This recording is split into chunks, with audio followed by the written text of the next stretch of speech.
다마스커스 TV의 구독자들이 아무리 이치학님이어도 예정론을 주장하는 걸 옹호해 줄 거라고 기대하지 말라, 이렇게 제가 말씀을 드렸거든요. 안녕하십니까 여러분, 랜선 선교사 담혜승입니다. 오늘은 이번에 열렸던 토론이죠. 엠마오 연구소 플러스 이치학 아카데미, 그리고 F터너와 이유호 목사님의 그 토론에 대해서 짤막한 후기를 좀 남기려고 합니다. 자, 첫 번째로 이 토론이 어떻게 주최가 되었나, 이거를 좀 말씀을 드리고 싶은데요.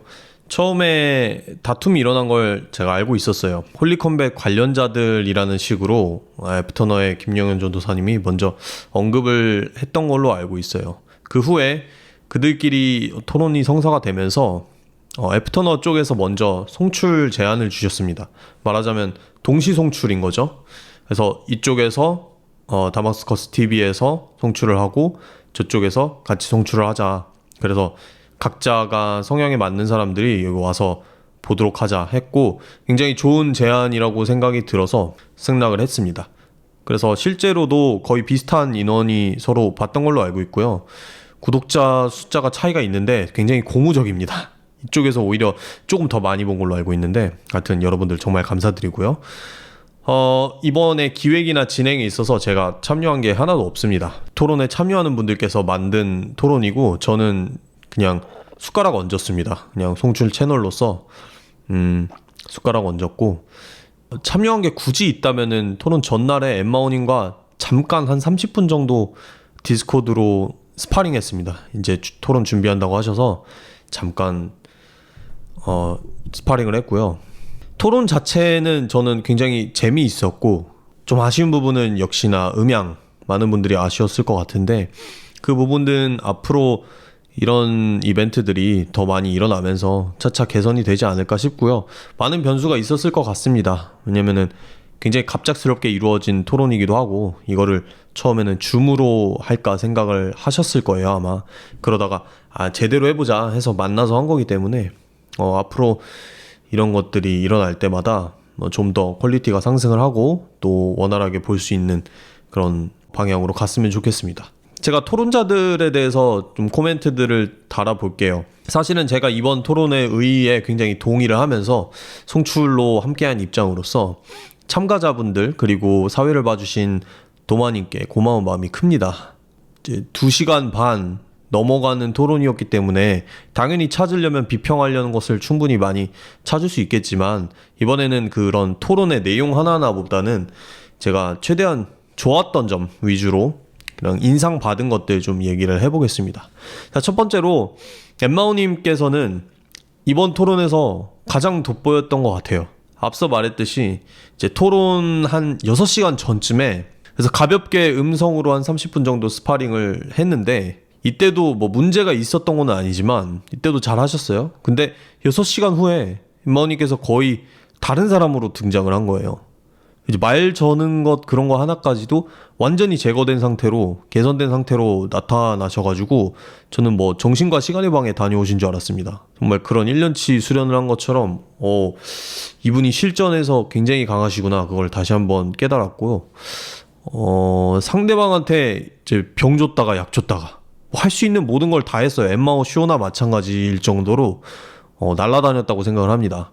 사람들의 말을 그냥 다 넉넉하게 받아줄 수 있는 형 같은 그런 바이브, 토론 보신 분들은 알 텐데 그런 형 같은 바이브가 굉장히 유효하게 잘 먹힌 것 같다는 생각이 듭니다. 그래서 그런 애러튜드적인 부분에서도 굉장히 훌륭했고, 제가 절대 엠마오님이랑 친해서 이러는 게 아니라요. 저는 친하면은 더 편하게 까면 깠지 아부를 떨지 않습니다. 하지만 이 토론에서, 적어도 이 토론에서 본 엠마오님의 모습은 최근에 제가 본 어떤 토론자보다도 상위 레벨에 있었다, 이렇게 얘기를 하고 싶고요. 두 번째로 이제 이치학님이 논란이 많은 걸로 알고 있어요. 많은 분들이 좀 실망스럽다 이런 반응이 있는 것 같아요. 왜냐면 지금까지 이치학 아카데미라는 그 채널 자체에서 보여줬던 어떤 리뷰나 만들어갔던 컨텐츠들의 퀄리티가 높았기 때문에 오히려 이런 얘기를 듣는 거라고 생각이 들고요. 근데 제 생각은 엠마오님께서 워낙 고트급 퍼포먼스를 보여줘서 그렇지 이치학님이 이번에 토론을 못한 건 아니라고 생각을 합니다. 사실 남들 앞에서 이렇게 실시간으로 토론을 한다는 것 자체가 결코 쉬운 일이 아니에요. 사실 해보면.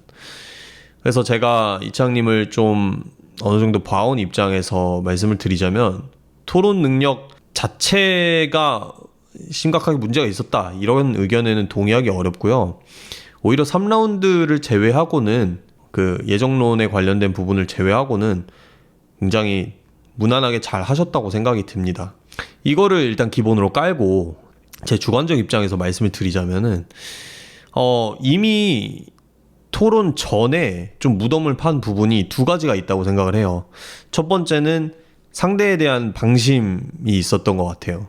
이창님께서 너무 쉽게 이길 줄 알았던 것 같아요. 그래서 굉장히 무난한 준비를 하신 걸로 보입니다. 한마디로 자기가 할 말을 열심히 준비했지만 상대에 대한 분석이나 맞춤형 대답 이런 것들이 굉장히 부족했다라고 생각이 들고요. 애프터너님이나 엠마오님과 굉장히 비교되던 부분이에요. 이 두 사람의 경우에는 이번 토론에서 굉장히 준비를 잘했고 상대를 꽤나 당황시킬 만한 그런 필살기까지도 몇 개 준비해온 걸로 보여요.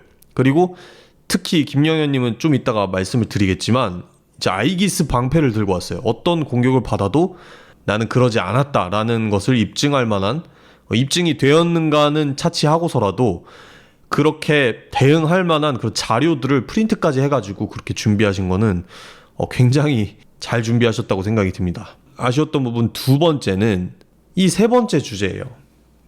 세 번째 주제, 한 번 구원은 영원한 구원인가에 대한 주제였는데, 이 주제를 이채양님께서 제시한 걸로 제가 들었는데, 제가 그 얘기를 들었을 때부터도 너무 불리한 판단이라고 생각이 들었어요. 우선은 이번 토론은 점수나 승패가 없었기 때문에 그냥 보는 사람들이 주관적으로 판단할 수밖에 없습니다. 그리고 공식적으로 스트리밍이 애프터너 채널과 다마스커스 TV로 나눠진 상황에서 이제 굳이 편을 나누자면 다마스커스 TV 시청자들이 우리 편 시청자인 거잖아요. 굳이 편을 나누자면.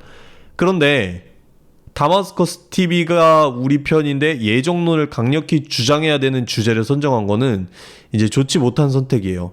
그래서 제가 토론 전에 이창님께 다마스커스 TV의 구독자들이 아무리 이창님이어도 예정론을 주장하는 걸 옹호해 줄 거라고 기대하지 말라, 이렇게 제가 말씀을 드렸거든요. 그런데 굉장히 강경하게 주장을 하셨죠.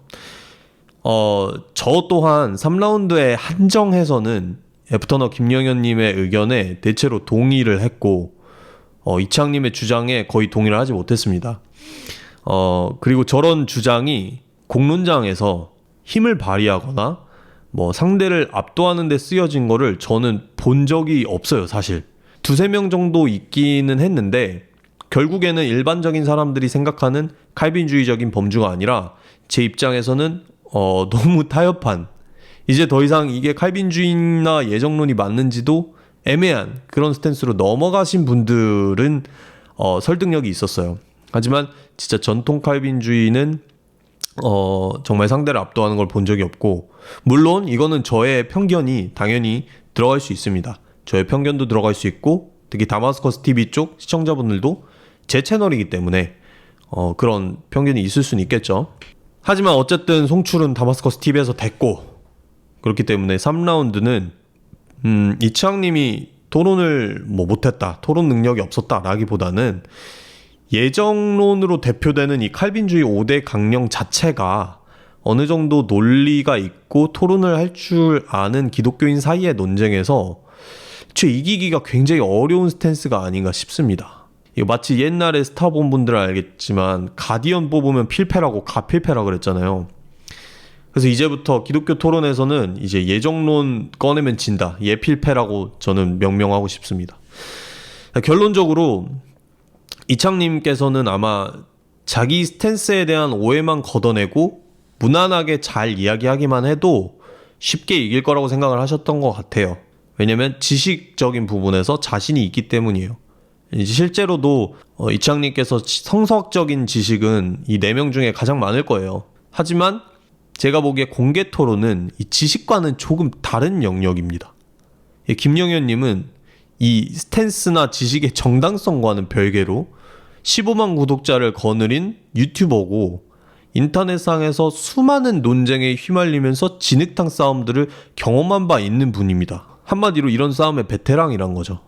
제 경험상 이런 분들은 뭐 내가 아무리 아는 게 많아도, 아니면 심지어 내가 아무리 정당한 스탠스여도 말로 압도하는 게 굉장히 어렵습니다. 그렇기 때문에 이 점을 겸손히 인정을 하고 다음부터는 뭐 근소우위나 아니면 최소한 몇 번의 당황을 안겨주는 정도, 그 정도로 토론 스킬의 목표를 설정을 한다면 충분히 훨씬 멋진 모습을 보여주시리라고 믿습니다. 자, 세 번째로 애프터너 김영현 전도사님의 경우엔 사실 많은 분들이 생각보다 토론을 잘한다, 아니면 생각보다 뭐 맞는 얘기들을 한다, 이런 말을 하는 반응을 봤는데요. 저는 사실 애프터너 채널을 거의 본 적이 없지만 뭐 이것저것 주워들어서 이제 대충 어떤 활동을 하신지는 알고 있었어요. 그런데 저는 그냥 제가 생각한 대로 나온 것 같습니다. 일단 토론을 잘 하실 거라고 생각을 했고요. 의견 차이와는 별개로 말을 잘 하시는 것 같아요. 그리고 공개 토론이란 게 원래 사실 논리를 좀 곁들인 스포츠거든요. 그래서 사실은 말싸움이란 말이에요. 그래서 토론의 승리 공식은 논문을 쓰는 것과는 좀 다르다고 봅니다. 저는 김영현님의 주장 중에서 3번 주제, 그러니까 한 번 구원 영원한 구원, 그 부분을 제외하고는 거의 동의되는 부분이 없었고, 심지어 제 입장에서는 정말 말도 안 되는 소리 하신다고 느낀 부분도 여러 군데 있었습니다. 그럼에도 불구하고 여전히 토론을 잘하고 정말 베테랑적인 면모를 지니고 있다, 이런 부분에 대해서 인정해야 된다고 생각을 합니다. 적어도 제가 엠마오님과 스파링을 하기 위해서 30분 정도 구현해냈던 짭 애프터너보다는 훨씬 강했습니다. 심지어 준비까지 아까 말씀드린 대로 굉장히 열심히 해오신 게 보여서 꽤 인상적이었습니다. 마지막으로 이유호 목사님께서 애프터너 측에 나오셨는데, 가장 생소한 인물이라서 관심도가 아무래도 적고 눈에 띄지 않은 게 사실이지만 이 정도로 토론할 수 있는 목회자들도 많을까 싶어요, 사실은. 그래서 애프터너의 보조 역할로서 무난히 제 역할을 하셨고 충분히 예의 있는 태도로 잘 하셨다고 생각이 듭니다. 다만 이런 점은 있었어요. 장로교 목사가 저렇게 말해도 되나? 이런 부분들이 좀 있어서 혹시 오늘만 사시는 분인가 약간 궁금해진 부분이 있었지만 어쨌든 정말 잘 보았습니다. 자, 이런 토론회를 열면 항상 똑같은 댓글들이 동일한 비율로 달리곤 합니다. 보통 이런 내용이에요. 이런 토론이 무슨 의미가 있냐? 이런 토론은 평행선을 달릴 뿐 아니냐? 이런 거 말고 차라리 저런 걸 토론해라. 이런 사람들 말고 차라리 저런 사람들을 모셔라. 등등. 하지만 이런 분들께 제가 말씀드리고 싶은 부분은, 저에게 오늘 같은 토론이 일어났다는 거는 새삼스럽지만 꿈같은 일입니다. 이런 토론들이 정말 크게 각잡지 않고도 유튜버들끼리의 사소한 말다툼에서 급작스럽게 진행이 돼서 발생하는 이런 날들이 한국 기독교판, 더 나아가서 종교판에 이루어지기를 정말 꿈꿔왔고, 왜냐면 저는 영미권 토론판들을 보면서 기독교 변증을 처음 접했기 때문에 그런 게 너무 부러웠고, 그것을 한국에서 구현하고 싶어서 다마스커스를 시작한 것도 있거든요. 물론 복음을 전하고 싶다라는 그런 의도가 가장 컸지만, 그것을 복음을 전하는 수단으로서 이런 토론 문화를 정착시키는 것에 굉장히 노력을 했습니다. 그리고 지금도 노력을 하고 있고요.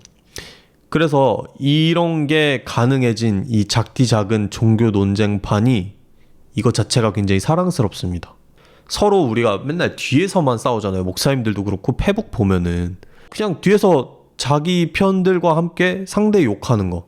사실은 이런 자리가 없었으면은 뭐 애프터너 쪽에서 우리 뭐 홀리컨베 성향에 있는 사람들이나 아니면 우리 쪽에서 애프터너 분들이나 그냥 정말 대화 자체가 안 되는 괴물로 알았을 수도 있는데, 이번 토론을 통해서 충분히 서로 대화할 수 있고 예의 있게 의견을 나눌 수 있는 상대라는 게 밝혀졌잖아요. 그런 거를 저는 믿습니다. 그런 것들이 언제나 일어날 수 있다고 믿고, 뒤에서 싸우는 게 아니라 논리와 논리를 부딪히는 그런 장면들, 그런 것들이 더더욱 늘어났으면 합니다. 그렇기 때문에 계속해서 이런 자리에 최대한 저는 참여를 하고 도울 것입니다. 특히 이런 토론들을 먼저 만들어 보려고 고군분투해온 사람으로서 현재 뭐 베리타스 포럼 아니면 거기서 분립된 빨간신학교 그런 데서 만드는 공개 토론들, 그리고 이번에 일어난 유튜버들끼리의 토론들, 이런 것들이 정말 반갑습니다. 2015년엔 기독교인들 중 대부분이 변증이라는 단어도 몰랐어요. 근데 이게 여기까지 온 거예요. 근 8년 만에. 홀리컴뱃을 펼치면서 제가 이제 직접 플레이어로 뛰어들어서 토론하지 않아도 이런 그림들을 펼칠 수 있다는 자신감을 얻었습니다, 작년에. 그런데 이번 같은 경우에는, 그리고 뭐 베리타스 포럼 같은 데서 벌어지는 토론들의 경우에는 어떤 걸 느끼냐면, 직접 플레이어는 고사하고 기획을 참여하지 않아도, 그러니까 한마디로 내가 아무것도 안 해도 한국교회에 이런 토론들이 벌어지는 거예요. 심지어 나한테 숟가락 얹을 기회까지 줘. 아무것도 안 했는데도 너무 뿌듯하고 감사합니다. 뭐 어떤 사람들은 이걸 보고 뭐 자의식 과잉이라고 생각할 수도 있겠어요. 뭐 어쩌면 맞을 수도 있고요. 하지만 제가 굉장히 긴 시간 동안 외로웠던 게 사실입니다. 이런 거 나만 필요하다고 생각하나? 나만 좋아하나? 이런 생각을 하면서 혼자 뭐라도 해보려고 노력을 굉장히 오래 했어요. 정정할게요. 혼자는 아니고 제 옆에 있었던 다마스커스를 같이 해주던 몇몇의 서포터들과 함께 이런 일들을 해왔는데, 이제는 사실 기독교 토론을 볼 곳도 많고, 랜선교회 같은 곳에 가면은 비신자를 포함한 수많은 분들과 언제든지 토론을 할 수 있습니다. 그래서 질문이 회복된 교회, 계급장 떼고 얼마든지 반론하고 대답을 들을 수 있는 교회, 정말 첨예하게 대립되는 의견을 갖고 있는 사람과 시원하게 논쟁하고 툭툭 털고 더 가까워질 수 있는 그런 교회, 그런 문화가 한 발자국 더 가까워졌음을 느낍니다. 그리고 저는 그런 미래를 위해서 더더욱 박차를 가할 것입니다. 그 박차의 시발점은 오늘 공개될 홀리컴뱃 2 예선전입니다. 그렇기 때문에 여러분들께서 홀리컴뱃 2 예선전을 꼭 시청해 주시길 바라고, 제가 지금 얼마나 진심인지 보이십니까? 홀리컴뱃 티셔츠, 여러분들 굉장히 예쁘죠? 홀리컴뱃 티셔츠 입고 나왔고요. 뒤에 홀리컴뱃 현수막입니다. 여러분 진짜 이 문화의 정착을 같이 꿈꾸는 분들은요, 많이 시청해 주시고 널리 알려주세요. 정말 홀리컴뱃 2 굉장히 재밌습니다. 홀리컴뱃 2로 전 끝낼 생각도 없어요. 굉장히 많은 것들을 기획하고 생각하고 있으니까 이 토론 문화를 만들어 가는데 박차를 가할 수 있도록 여러분들이 도움을 주시기 바랍니다. 자, 정리를 하자면 이번 토론 정말 잘 봤고, 결과와 상관없이 너무 뭐 시무룩하지도 너무 자만하지도 않으셨으면 좋겠고요. 저도 그렇게 할 테니까 앞으로 이 참가자분들 모두 같이 이런 문화를 만들어 나가는데, 서로 공존하는데 더더욱 힘을 합쳐 봅시다. 감사합니다.